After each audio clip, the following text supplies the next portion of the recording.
Welcome to Sisters in Arms. I'm Kerrie Ann Auclair. This is where we empower minds through education, advocacy, and true stories.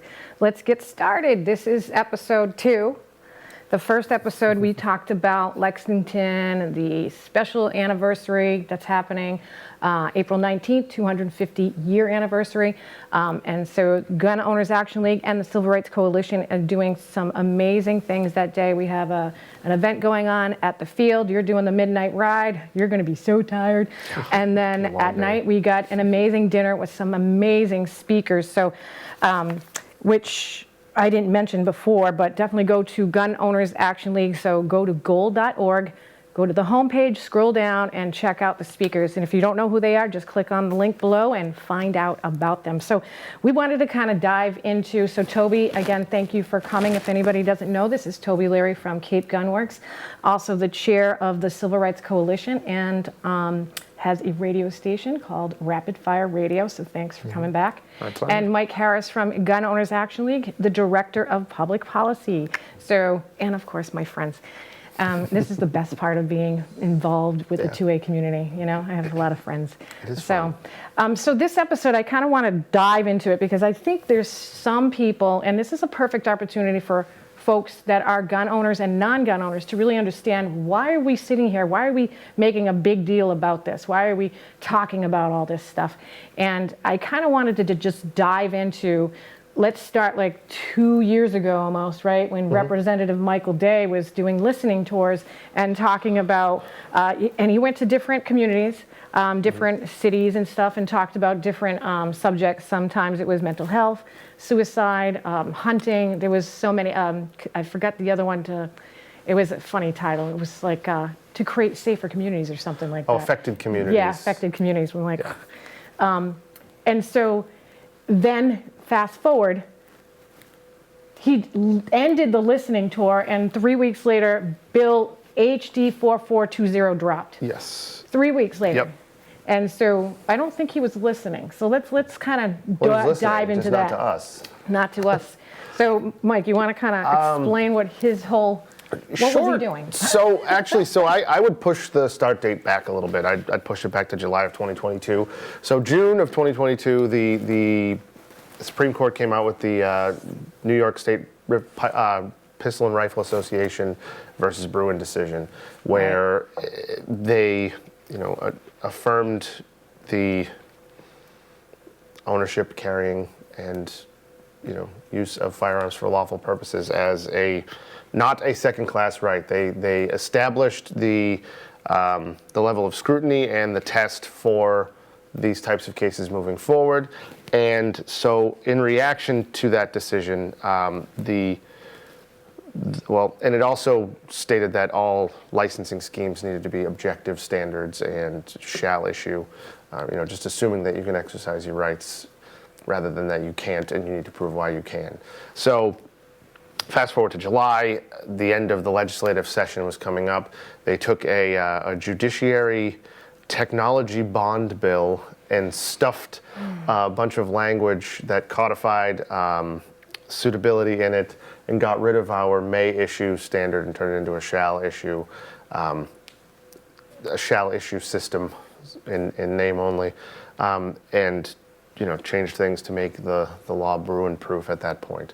At that point, the Speaker of the House at the time, Ron Mariano, who's the current Speaker of the House, designated Mike Day, who is the chair of the Judiciary Committee, to begin a top-to-bottom re-examining and overhaul of the state's gun laws. So was it a Bruin tantrum?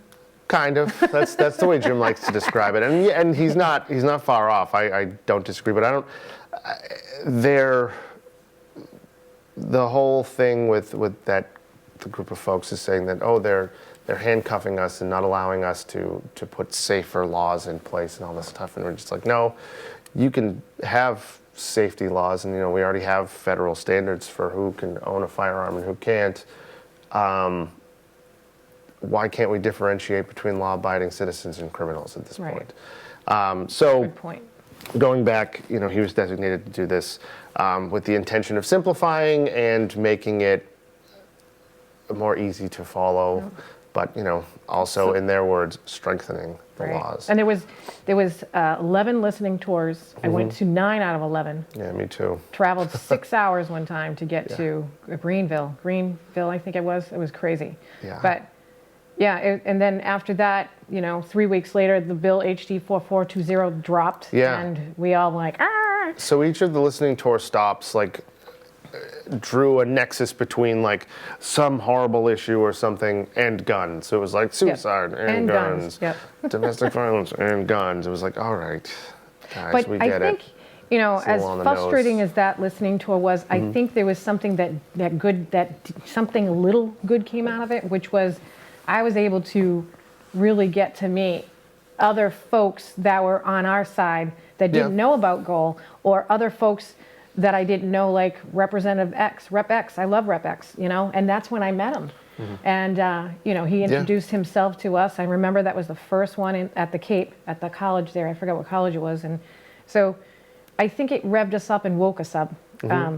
Unfortunately, here we are. So go forward with, after that, So 6 times? There's even more to it than that. Yeah. So, we were given a seat at the table to discuss things, and we even got folks on the different panels, like Toby was on one. Yeah, what were you on? I was in the Greenville one. The Greenville which hunting. I think dealt with hunting and retail. Retail. Which I found to be incredibly ironic that they sent us all the way out to Greenville to talk about hunting and retail, but that's okay. That was the only one I actually attended, and I had conflicts with schedule and everything else, but I found incredibly interesting was there was a few people obviously in support of strengthening the gun laws, and when they were done speaking, it was person after person after person coming up and speaking, saying, leave us alone, go after violent criminals. We're not the problem. We're the most vetted, peaceful people in America, and you're aiming the gun of government violence at peaceful citizens again, which is ridiculous. And, that was the big takeaway for me. And I wish I had known the format a little better, because I would have maybe crafted my opening statement a little bit better. But on the other hand, I personally take great offense at the fact that the people who swore an oath to protect and uphold the Constitution go out and proffer the laws that are antithetical to the Constitution, having no privilege granted to them by any founding document to do it. Right. And I think that immediately there should be, hey, if you're positing a thought or a bill or a law or a regulation that is antithetical to the Constitution, you just have disqualified yourself from public service. Take a seat. Thank you for, thank you, no thank you, and open up a spot for somebody else who is going to take their oath of office seriously and stand for the Constitution. So, Mike, you said there's more to it after that. Oh God, yeah, there's way more. So, we were. Just make it short, because No, probably. yeah, absolutely. So HD 4420. We could talk about this for 2 HD hours. 4420 was introduced. So ordinarily when a bill is introduced after the deadline, it gets a docket number, and then it has to go to the Rules Committee, and then it will get an actual bill number. Instead of doing that, they held a joint House Ways and Means and House Judiciary hearing, where,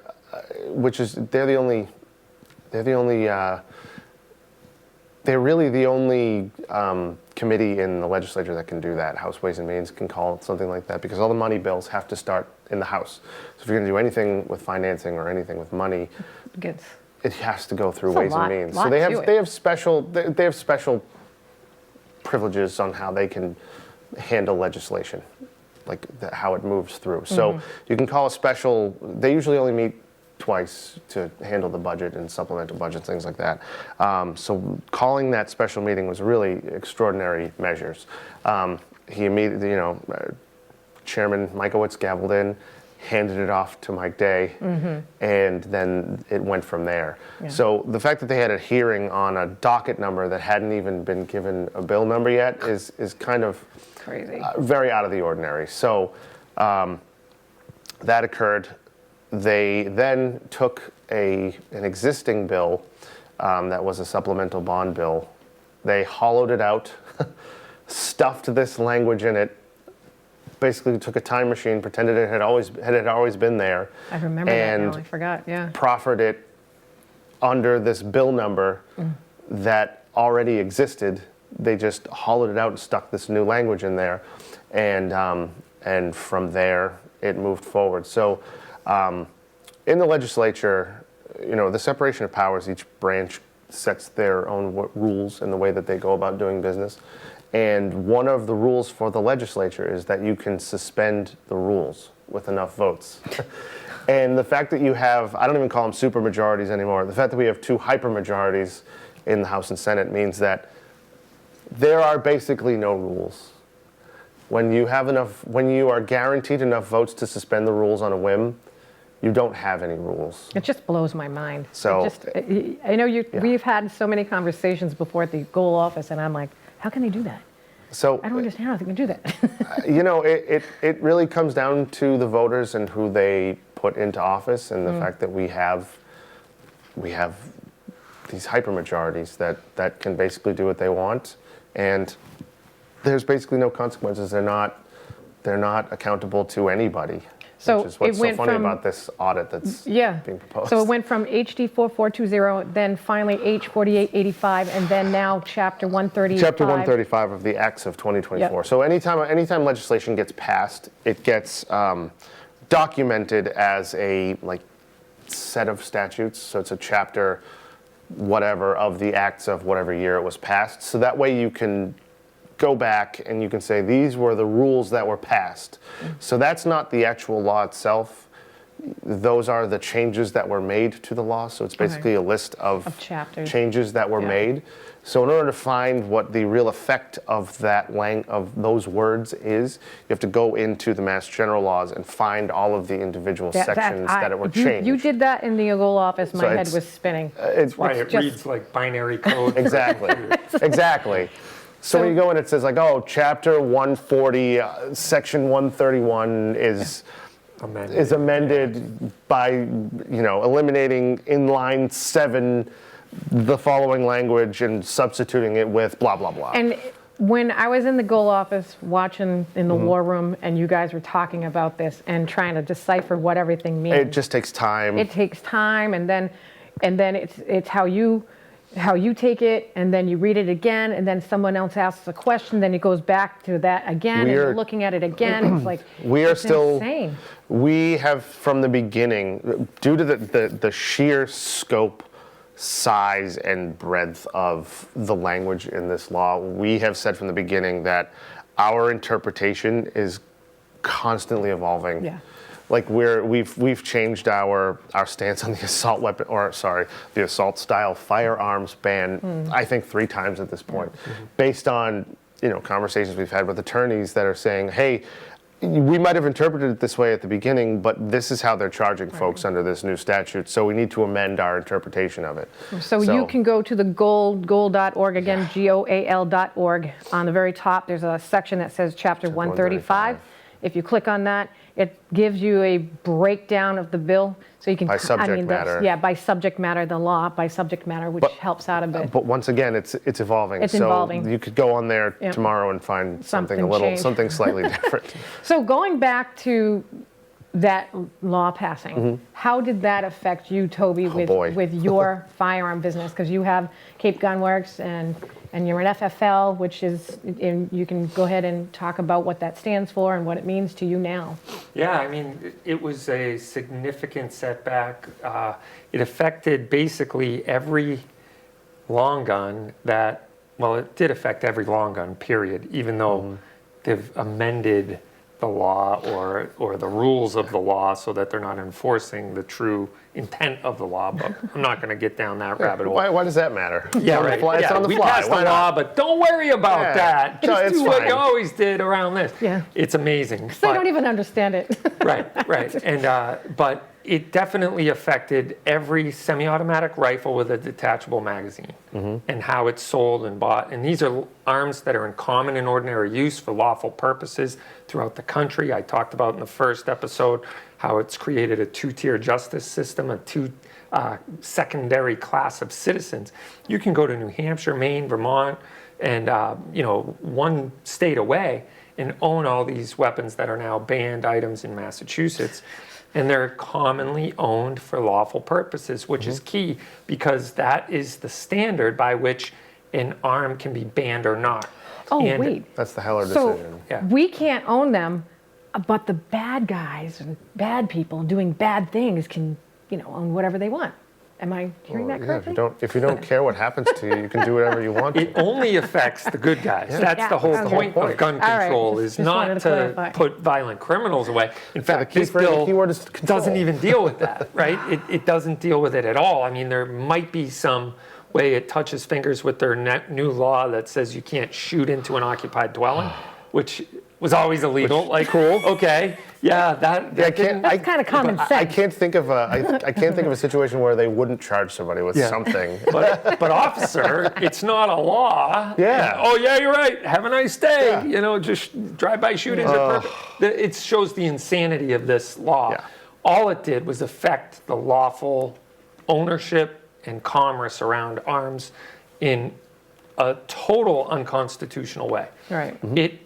It is actually worse than a Bruin tantrum. It is actually a flagrant middle finger to the Second Amendment and to every Yeah, you're gun right. owner. It isn't we're just having a temper tantrum because you're restoring people's rights. This is what we think of you. Right. We actually have plans for you that you wouldn't go along with. So therefore, we need to restrict your right to keep and bear Yeah. arms. I wish it wasn't that nefarious, but it is. Yeah. There's no other reason for it. And I kind of look at it as we're a test case. They said, all the anti-gun groups and stuff, and who I am convinced wrote this piece of No legislation. I do not think that this was drafted solely by the Massachusetts legislature. It's obvious. But I think those gun groups, those anti-gun groups, saw an opportunity in Massachusetts where they said, "Hey, they're controlled by us in a humongous way. Why don't we test all of the new theories we have on everything and just throw all of it at the wall and see what sticks?" So and that's what happens. I mean, when you have a law, like I said, the size and just sheer breadth of this one that affects however many sections and chapters of the Mass General laws, you can't just challenge it wholesale in court. You can't take it to court and say, like, hey, we challenged Chapter 135 of the Acts of 2024. good point. You You have to go can't into do that. pieces. You have to individually challenge sections of the law based upon the impact, the real, actual impact on citizens And how many in the sections- Commonwealth in order that can get standing to do so. Right. And how many sections? Oh God, I think it was 147 Yeah, can you imagine? sections of law. So let's talk about the training aspect of it, because I know that changed. I know that they gave us an extension, an 18-month extension. On the fly, to without an figure- announcement. Yeah, to figure it out, because, so there's live fire requirements, de-escalation, what else?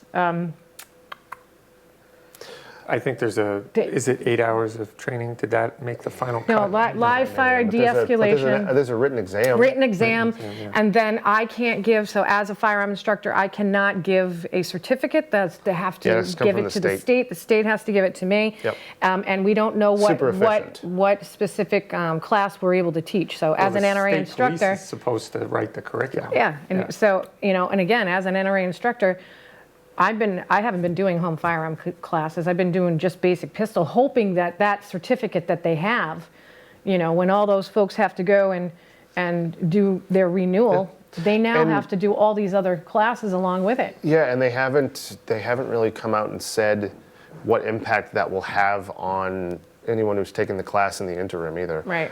Anyone who's taken the class post August 1st, 2024 might have to go back for some kind of a supplemental. And then Training it's course. discriminating, because now as an instructor, my 150, 175 class is now going to be a lot more because now I have to provide more to that class, and it's probably going to be a 2-day class rather than a 1, right? More cost prohibitive, more difficult. Nolan Howard, the head of the National African American Gun Association chapter in Massachusetts, we were trying to come up with a term, I think I've said this before, range deserts. If you live in the city, in Boston, I think there are like 2 indoor ranges in the entire city. So in order to get the training necessary to get your LTC under this new law, you're gonna have to take some kind of if you don't have a car, you're gonna have to take some kind of public transportation to get out to the suburbs, to get to a range somewhere where you can take this course. So, I don't think for a second you're gonna get the zoning board in Boston to approve any kind of a new range in the city limits. So, what are you going to do? You're kind of just stuck. If you want to exercise your Second Amendment rights and you live within the city limits of Boston, you might be SOL. Yeah, and that was putting a lot of pressure too on, because I know that a lot of the clubs were getting approached by just people that weren't members of their clubs, just instructors saying, hey, I need a place to teach. Right. And now you're getting that extra liability on the clubs. Liability, and it's also, there's an issue where it could be if you're forcing private, so Massachusetts is unique in where we don't have public ranges, and I think we only have, 6 or 7 for-profit ranges in the state as a whole? I don't even think it's that I don't think it's that much, but the rest of them are all private clubs. So if you're forcing these private clubs to take on the responsibility of giving away range time to do these classes, you have the makings of an unconstitutional taking. Well, if I can weigh in here for 1 sec, the thing that is so unconscionable about the whole thing is just substitute your Second Amendment right with any other right, and say, what other right, A, is subject to licensure in the first place? We went and spoke in the panel that we talked about in Greenville. On the front of the Greenville courthouse, it says liberty without license. Right. And the truth of the matter is, I find it offensive that I need a license to exercise an enumerated right, the one that says shall not be infringed. And secondly, now you piggyback the training aspect of that. And again, substitute this with any other right. If you want to vote in the next upcoming election, you have to go take a government mandated class, pay $100 to a private instructor for the curriculum that the state mandates they teach regarding the laws of what they can and can't do around voting rights. And then once they're done, they don't get to issue a certificate. They got to wait for the government agency to issue the certificate. And then they can apply. How long is that going to take? Then they can go apply, pay another $100 to the state, and subject themselves to photographs, fingerprints, background checks by more than one agency, and then wait. How long? Anywhere from 2 to 9 months, depending on where you live and where you apply. The other part was injury prevention and suicide prevention, which we talk about, but injury prevention, de-escalation, all the... And all of this to exercise a right. And you're absolutely right, Toby. I'd like to clarify that is our fundamental position is the same, but I'm a nerd. I get into the weeds on this. Right. No, I just want to. I think it's very appropriate to explain this in a way that people who are we do suffer from Stockholm syndrome. Absolutely. We get used to asking permission for exercising a constitutional right. And everybody goes, but it's guns, they kill people and blah, blah, blah. No, my gun doesn't kill people. It stays in the safe when it's locked up, and it doesn't do a thing. It only does a thing when a good person or a bad person tells it to do a thing and uses it in a certain way. I remember going to the listening tour in Brockton, and I got up and I spoke, and I said to the police officer there, and I said, I have a question for you. That's how I started. I have a question for you. I said, how many times have you arrested somebody and they've been let back out in the street? How many times have you arrested them again? Constantly. He couldn't answer that question. Constantly. Because, and he just kind of looked down his paper, and that's really the point, right? Because if you really want to make safer communities, why don't we look at that? I mean why don't liberty comes at a certain price, and we have a reactive legal system in this country for a reason. You get all of your rights until you prove that you should not have them, and that's done. And there's an enumerated, laid out system by which that occurs, and this is not it. Right. We have 5 more minutes left, but I really want to ask you both a important question. call to action. Right now, where we are at, because I know a couple of gun owners is like, I'm done. I'm moving out. I'm done. But what's the call to action? What do you think the call to action should be right now going forward? Besides coming to our Lexington anniversary event, just saying. Yeah. Toby. Yeah, so I'm glad you asked. Mr. Chairman. I think the days of sitting idly by are over. We can no longer just assume that our rights are going to be well preserved by the parchment document that it's written on.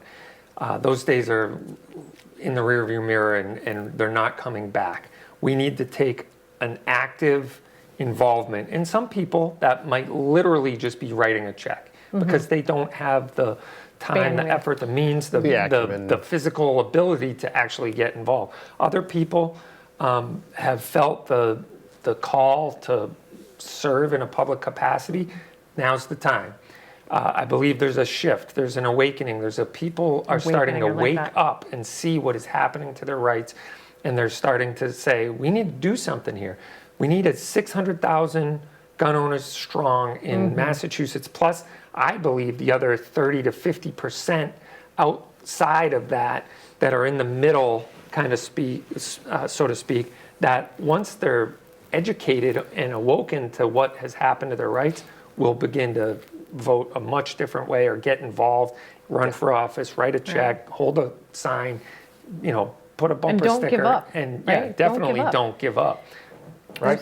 I completely agree. I don't really have anything to add. That's perfect. Well, I mean, I think it's, I agree with you, and I also think that being part of this event, hopefully, like you said earlier in the first episode, we need to get that energy back. Yep. We need to get the energy back, and we didn't Go really run get a for lot of something. times. I think we got 2 minutes, so I am going to mention real quick the petition drive that we did. We were able to, and I say we because I was a part of the Bristol County chapter, part of the Bristol County getting petitions. You got 95,000 petitions, which ultimately would have been able to stall the law, Chapter 135, and then we got it on the ballot for 2026. Maura Healey did an emergency preamble, so that went away, and now we do have it on the ballot for 2026. So stay tuned, because we'll definitely have you back. We'll have you back. We're talking about the message going forward and what does it mean to vote. And you said non-gun owners are also waking up and realizing this is a civil rights issue. This is a process matters issue. So thank you so much for for coming on the show. And I greatly appreciate you being here and doing all the hard work that needs to be done to fight for this bill. So thank you for joining Sisters in Arms. If you have any questions or comments, please email me at sistersinarms2022@gmail.com. Until next time, stay safe, keep vigilant, and see you later.